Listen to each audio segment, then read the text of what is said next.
Shalom saudara yang dikasihi Tuhan Yesus Kristus. Selamat malam, selamat berjumpa dalam renungan pada malam hari ini. Saya mengucapkan salam sejahtera buat saudara semua dimanapun saudara berada. Damai dan sukacita oleh Roh Kudus melimpah senantiasa dalam hati dan kehidupan saudara semua. Sebelum kita mendengarkan renungan firman Tuhan, mari sama-sama kita berdoa. Kami mengucap syukur Bapa di sorga karena kemurahan-Mu kepada kami, pimpinan dan penyertaan Tuhan di sepanjang hari ini. Oleh karena Engkaulah kami dapat melakukan segala sesuatunya dengan baik. Terima kasih untuk sukacita, damai sejahtera yang Tuhan limpahkan dalam hati kami. Pada saat ini kami mau mendengarkan sabda kebenaran firman-Mu. Urapi setiap kami dan berikan kami pengertian, supaya kami dapat memahami apa yang menjadi maksud dan kehendak-Mu. Dalam nama Tuhan Yesus kami berdoa. Haleluya, amin. Saudara yang dikasihi Tuhan, ayat renungan kita pada saat ini terdapat dalam 1 Tawarik pasal 13 ayat 11-14. Tertulis demikian. Daud menjadi marah karena Tuhan telah menyambar Usa demikian hebatnya.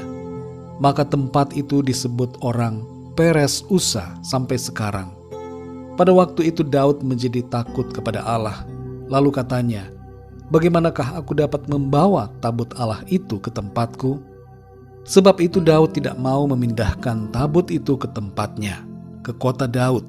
Tetapi Daud menyimpang dan membawanya ke rumah Obed-Edom, orang Gad itu. 3 bulan lamanya tabut Allah itu tinggal pada keluarga Obed-Edom di rumahnya. Dan Tuhan memberkati keluarga Obed-Edom dan segala yang dipunyainya.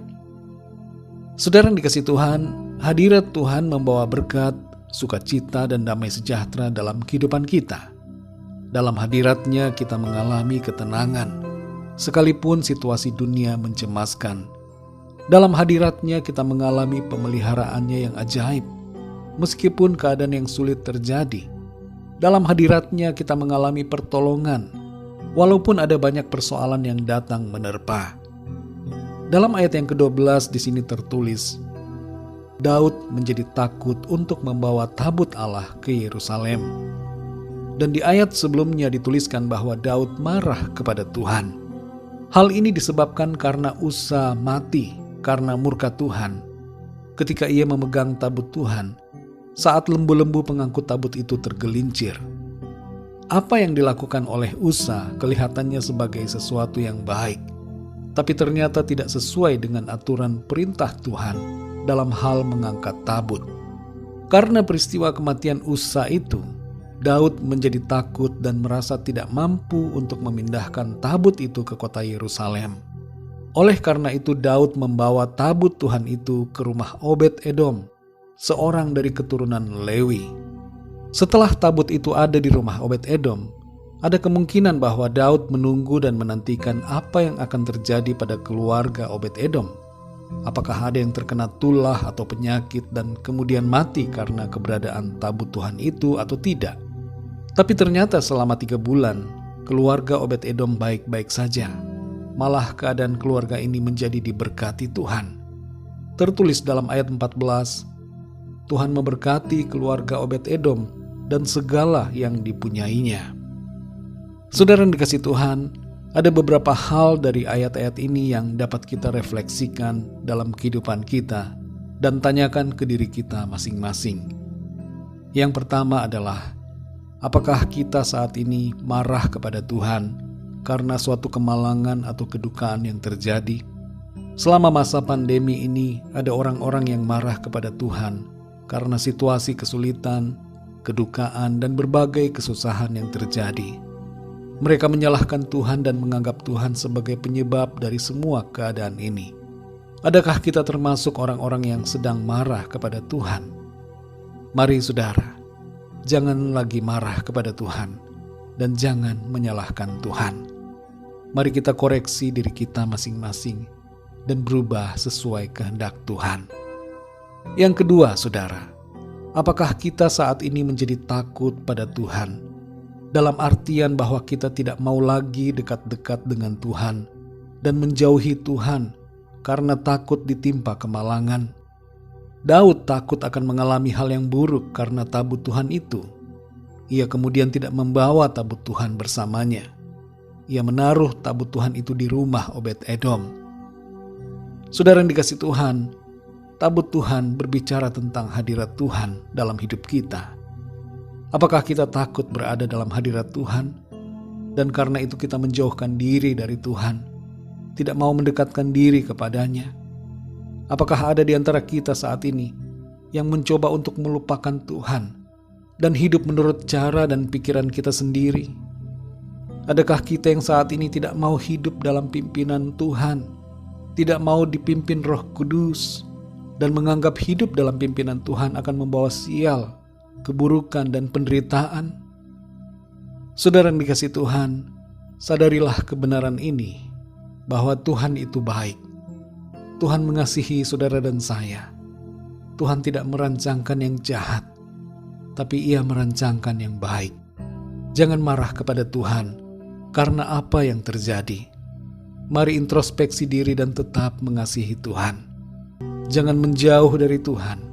Tetaplah hidup dalam firman-Nya dan terus ada dalam hadirat-Nya. Keluarga Obed-Edom diberkati Tuhan.